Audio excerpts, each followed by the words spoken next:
Pembangunan Ibu Kota Nusantara atau IKN Nusantara di Kabupaten Penajam Pasir Utara, PPU, Kalimantan Timur terus dikebut.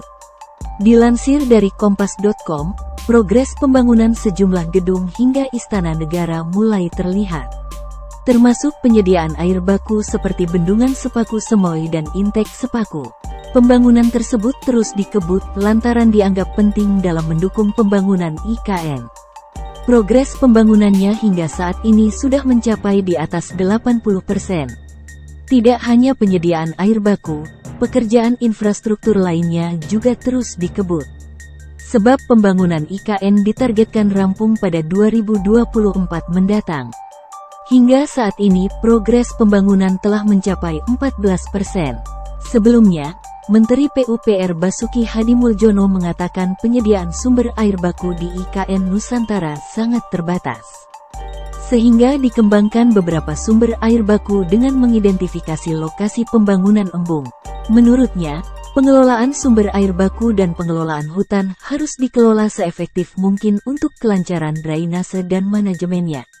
Oleh karena itu, ia menyambut baik adanya kerjasama dengan 45 orang pakar yang berasal dari kalangan guru besar berbagai perguruan tinggi tersebut.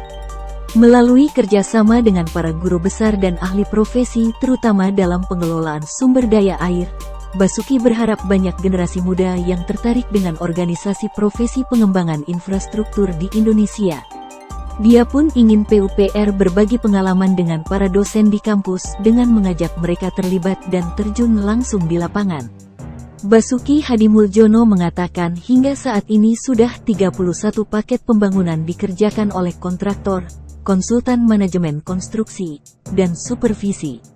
Paket tersebut terdiri atas pekerjaan land development, hunian pekerja, jalan logistik, jalan tol, embung dan drainase, intek air baku, kantor Kementerian Koordinator, Sumbu Kebangsaan, kompleks kantor, dan Istana Negara.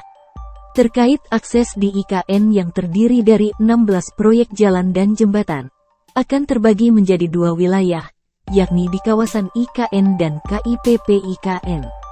Untuk kawasan IKN terdapat 9 kegiatan pembangunan infrastruktur jalan dan jembatan dengan pagu anggaran 8,75 triliun rupiah. Sementara 7 proyek di KIPP IKN dengan pagu anggaran 1,97 triliun rupiah.